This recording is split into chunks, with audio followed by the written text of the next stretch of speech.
Good day. We engineering students of University Putra Malaysia would like to present a study on implementing the zero waste concept by food waste composting using Encenia fetida species. Do you want to generate some income from food waste? Then don't forget to watch our video till the end. Enjoy! Introduction. Over 40% of municipal solid waste in Malaysia is characterized as food waste. Solid Waste Corporation of Malaysia declared that the biggest component of both household generated waste and commercial industry institution generated waste is food waste. This may lead to the carbon footprint of food waste as carbon dioxide generation.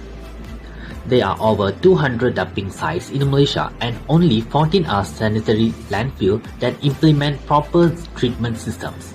Even then, most of the landfill do not comply with the Environmental Quality Act 1974. Besides, the impact of the COVID-19 pandemic from 2020 has increased the risk of severe food insecurity all around the world.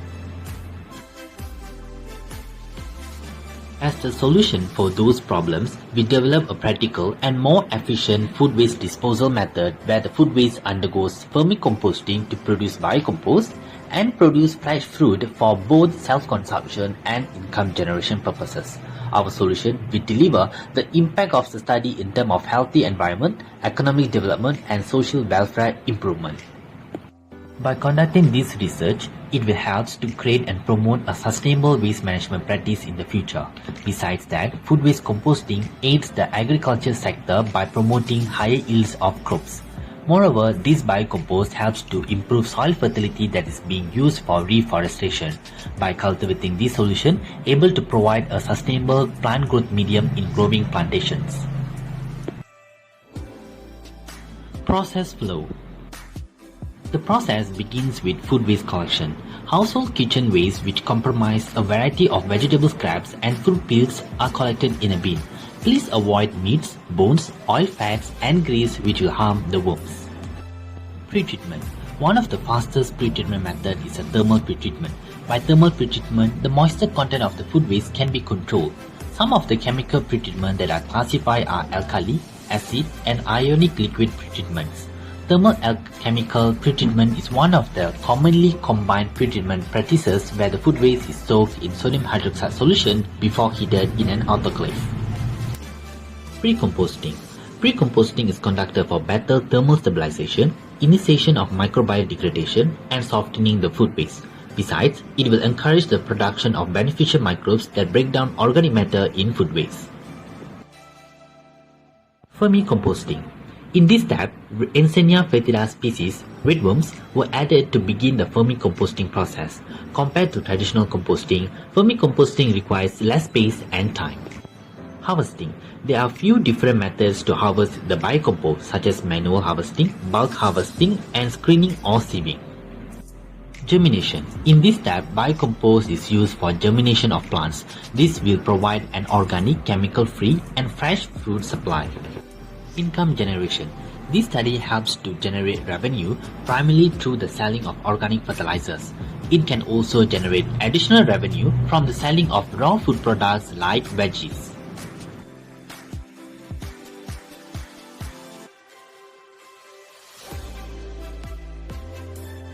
Results. Pretreatment. Redworms are found dead after 3 weeks of vermicomposting under chemical and thermochemical pretreatment. For thermal and no pretreatment samples, no redworms died during the vermicomposting period. Thus, thermal and no pretreatment are more recommended among all the pretreatment methods. This table shows all the samples used in this study. We remove the chemical and thermochemical pretreatment methods as both are not recommended. Moisture content. 60% moisture condition is not suitable as redworms require high moisture condition for vermicomposting. Since 70 and 80% are the right humidity and damp environment is recommended for a better vermicomposting process. Based on the moisture content explanation before, we remove the 60% moisture condition as it's not recommended. Pre-composting. The temperature was stabilized and food waste was softened enough after 2 weeks. On the other hand, The 1-week pre-composted sample is still undergoing the thermal stabilization phase, which is not suitable for red worms. So now let's remove the 1-week pre-composting samples. Physical properties. Black or darker brown is an average color of a high quality bicompost. Lighter color of bicompost is an effect of the pretreatment. Chemical properties. The chemical properties of bicompost included pH, electric conductivity, total volatile solids and nutrients. The values provided for pH, EC and TVS are recorded from the experiment. Nutrients. The nutrient contents given in this section are from the bicompost samples, which are considered good or suitable for germination. High quality bicompost contain high in nutrient, phosphorus and potassium. Based on the physiochemical analysis, we remove samples with 80% moisture content as it shows low nutrient content compared to the rest of the bicompost samples. Plant growth. The use of biocompost resulted in almost the same germination as the chemical fertilizer. The height of the plant, number of leaves, size of the leaf, the crop growth rate was higher according to the high quality bicompost. Based on the figures, the addition of high quality bicompost to the soil boosts the growth of chili pepper plant. The plant looks healthier with a high number of leaves and recorded almost similar properties with the chemical fertilized plant. This figure shows the comparison of chemically fertilized, high quality bicompost and low quality bicompost plants. The growth of a high quality bicompost plant almost looks similar to the chemical fertilized plant. Referring to these figures, the high quality bicompost with thermal pretreatment method shows good growth for the lady's finger plant. The leaves look greener with no symptom of disease. Based on these pictures, low quality bicompost produces leaves with symptoms. Yellow spots are visible on the leaves. Some plants even wilt faster because low nutrient content in the bicompost.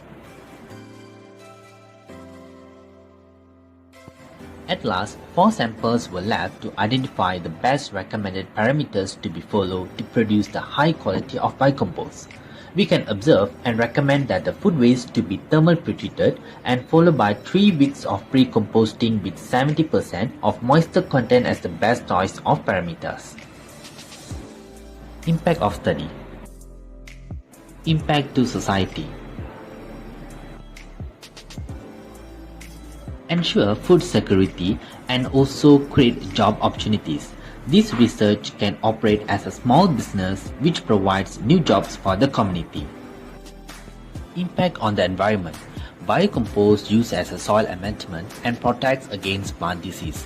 Biocompost actually improves the structure of the soil by adding the important nutrients, balancing pH and moisture. Impact on the economy. Vermicomposting transforms what literally would have been thrown into the trash into an incredibly valuable resource, one that will generate more food and revenue. Conclusion. This study is essentially a zero-waste process in which the food waste is converted into biocompost by the vermicomposting process after enduring food waste pretreatment with other optimization. This process will achieve the waste to wealth concept by recycling food waste into valuable resources that generating wealth to ensure food security. The idea behind this project is rooted in a series of pondering possible potential solutions by 3 engineering students of University Putra Malaysia with a solid aim in overcoming this current issue. As we come together and join hands with our advisor, we fix the pieces of this idea to create a positive tackable impact by resolving the respective problem through our design plan. Thank you.